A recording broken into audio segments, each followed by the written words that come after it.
daawadayaal weli waxaad daawaneysaan barnaamijka hibada qofka wareegiisa saddexaad group B aad u mahadsan yahay xuseen siyaad cali iminkana waxaan u yeerayaa tartamaha lixaad waa nafiso maxamed abduqaadir magacii waa nafis maxamed abduqaadir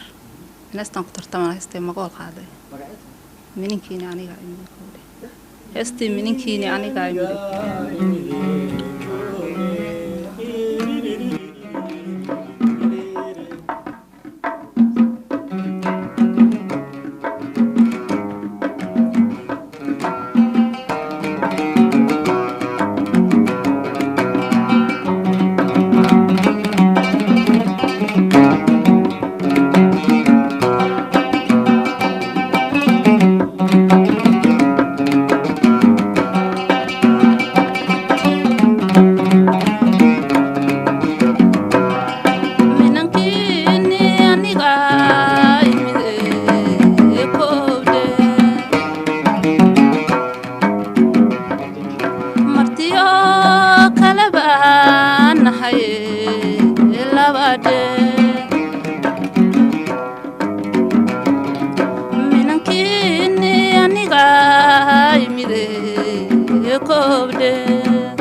معناه